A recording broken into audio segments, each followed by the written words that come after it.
We see now coming out that they were one of the most woke banks in their quest for the ESG type policy and investing. This could be a trend, and there are consequences for bad Democrat policy. And I think we need to keep an eye on all the banking sector right now. It only took members of the Republican Party less than 24 hours to respond to the collapse of Silicon Valley Bank by pivoting away from any talk of banking deregulations to culture war narratives. Because, as we've seen with the Republican Party, they can apply the anti-woke talking point to pretty much anything, including a bank collapse that had to do with a bank that invested its money into US bonds. So when you talk about woke investments, what are you referring to, Comer? And that's who that was, Republican lawmaker James Comer, who thinks it has nothing to do with deregulation, Cenk. Everything to do with wokeness. Okay. Yeah, he's one of the top Republicans now. He's leading the committees on the investigations. So I'm afraid of this idiot of idiots investigating SVB and going, well, I see the deregulation led them to take financial risks and then that wound up blowing up the bank. On the other hand, they like gay people. I think that's the problem. Okay, what am I gonna do? I mean, really. So look, nobody's this stupid. This is like one of the dumbest things ever said. It's because it's not a matter of intelligence or not intelligence. He knows what's going on. He's trying to distract you, right? Which Anna's gonna get into. Well, he's not the only one, because the business community loves deregulation. They don't want this banking collapse to lead to talk of legislation that would regulate them further. And so you have not only the Republican politicians who are funded, their campaigns are funded by the banking industry. You also have titans of business. You have people like the co-founder of Home Depot. I mean, look, the James Comer interview was incredibly dumb. It sounded incredibly dumb. We know what he's doing. It's very manipulative. He's not actually that stupid. But if you thought he sounded dumb, get a load of Bernie Marcus, co-founder of Home Depot. I think that the administration has pushed many of these banks into more concern about global warming than they do about shareholder return. And these banks are badly run because everybody is focused on diversity and all of the woke issues and not concentrating on one thing they should, which is shareholder returns. Instead of protecting the shareholders and their employees, they're more concerned about the social policies. The bank did not have enough liquidity to pay depositors as they were trying to withdraw money. That is what happened. By the way, the banking sector has also lobbied real hard to loosen regulations pertaining to the amount of liquidity or cash on hand they have in case there's some sort of rainy day or a little bit of economic turmoil, right? So, I mean, I want Americans, like greedy pigs in this country are gonna do what they're gonna do. My goal is to get ordinary Americans of all political persuasions to at least understand what is happening here. This is not a partisan thing, okay? This is not a Democrat versus Republican thing. This is about big business. This is about banking, the banking sector, buying off our politicians, both on the Democratic side and Republican side, succeeding in getting the banking sector deregulated, and then they want to keep that system in place, so they distract you with nonsense about wokeness that doesn't make any sense at all. When you see them pivot to the culture wars, I want you to understand they're doing it specifically to distract you from what they don't want you to focus on. And that is the bad behavior of this disgusting, corrupt government. The same government that deregulated the banking industry after that weak sauce regulatory bill, the Dodd-Frank bill that passed after 2008. Okay, so guys, we were really worried about a run on banks, and that's why the government did what it did to say that we're protecting deposits here. Why were they gonna do it? Let me explain what a run on banks is. So in this case, all these smaller and regional banks are not subject to the regulations that banks that are considered systemically important are. That is a very literal category that the government has. That's for banks above $250 billion in holdings. All those banks are considered very safe. And why are they considered safe? Because they are highly regulated. SVB argued to make sure that banks above $50 billion, but under $250 billion, were not as regulated, so they could take greater risk. Greater risk is what led them to blow up. The regulation clearly works because that's why everybody thinks Bank of America, JP Morgan Chase, et cetera, are safer, including all these right wingers, including all these businessmen. Remember, the businessmen are the ones that are like, get to the safe banks. Well, why are the other ones unsafe? Because they're unregulated, or they're deregulated and have less regulations than the others do. So Bernie Marcus is savvy enough to know that. He's the co-founder of Home Depot, but he's purposely not telling you about what actually caused the crash. I mean, if he doesn't know that, the toupee melted his brain. But certainly as a successful business person, he knows that, or at some point he did. So now, then his alternate explanation is they were too interested in global warming. Wait, there's zero evidence the Silicon Valley Bank had any interest in global warming? Did any investment? They had investments in treasury bonds. What the hell does that have to do with global warming? You just made that up out of whole cloth. Yeah, he did. And then he says, and then they're too worried about diversity. Are you trying to blame this on black people? Yeah, no, that's exactly what they did, by the way. Hold on, that is exactly what they did after the 2008 economic collapse. They blamed it on black people. They blamed it on people of color. You wanna know why?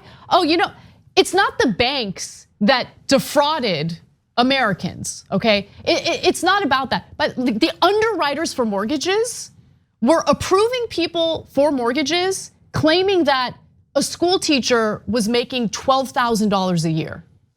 You know what? The banks did that. Want to know why they did that? Because they were giving out mortgages to anyone who wanted it. Then they were bundling them up into securities that would get traded in the stock market, right? And then they betted against those securities because they knew that a bunch of people were gonna default on their mortgages because the underwriters gave mortgages to people they knew wouldn't be able to pay back those mortgages. They lied and said that these individuals were making far more money than they actually were. But all of the criticism focused on people who just wanted to buy homes, ordinary people who needed a home to live in. In other words, it was black people. It was black people. They blamed black people. 100%. That is what they did. I'll never forget it. I'll never forget it. So, guys, in banks, these financial institutions, overall as a general concept, when they're allowed to take bigger risk, they're gonna take bigger risk. Why? Because actually, it's not their money; it's your money. They usually use depositor money. Then, if you deregulate them, let take bigger risk. Every time you take bigger risk, you run a bigger risk of collapsing. But in the meanwhile, before you collapse, you're making tons of money for who? The shareholders and the executives. So ironically, when Bernie Marcus says there, they should have cared more about the shareholder return. No, that was the problem in the first place. They're obsessed with shareholder return and higher risk to get that shareholder return. That's why they collapsed. I don't know if Bernie Marcus has no brain left or he's the biggest liar in America, but that segment was absolutely ridiculous. Now I want to go to Don Jr. He might be the only one in this conversation who's legitimately stupid. He says, Silicon Valley Bank is what happens when you push a leftist woke ideology and have that take precedent over common sense business practices. This won't be the last failure of this nature so long as people are rewarded for pushing this BS. Now that is what Don Jr. wants you to focus on, that it's a woke culture. Doesn't want you to focus on what his daddy said back in 2018. Let's watch. In the first 100 days, I have taken action to roll back burdensome regulations that undermine community banks, especially, I know you're gonna be very disappointed at this, Dodd-Frank, right? No, it's out of control. And by the way, not only for community banks, for banks, period. We could take community out of that one, right? So with the help of members of Congress from both sides of the aisle, Donald Trump was able to pass legislation that loosened regulations pertaining to the banking industry. He bragged about it, he celebrated it, he did it on camera, we just showed it to you. But all of a sudden, Don Jr. doesn't want you to focus on his daddy's accomplishments. Weird. Yeah, so that's a perfect distraction in the culture war, ideology they got going on here. So his dad deregulates. You saw the lobbyists and the legislators whooping in the background like, wah! And by the way, to be fair to them, they all made tons of money. That's right. Before the crash. Now, by the way, are we going to claw back all the money that all the executives, the Silicon Valley Bank, and all the other banks made before the crash? No, we're not going to. I mean, maybe they'll claw back the very last bonus, right? And we'd be lucky for that. But all those years between the deregulation and now, they took that money home already. It's gone. That's why they're whooping and hollering there. And did you notice what he called them? Community banks. They always have these like 1984 like Orwellian names, right? Like when you want to deregulate them, oh, they're community banks. They care so much about the community, right? The local gardener, they gave him so much money. Come on. I know. Come on. And then after the mess, Don Jr. comes in and tries to clean up and goes, it was because they're woke. What does that even mean in this context? And you use the word woke in a context like this if you got nothing left. Yeah. Right, and you're like, I need a squirrel so badly because we screwed this up and we're the criminals who did this and we push for deregulation. We're gonna push for it tomorrow. Give me a squirrel, give me some woke.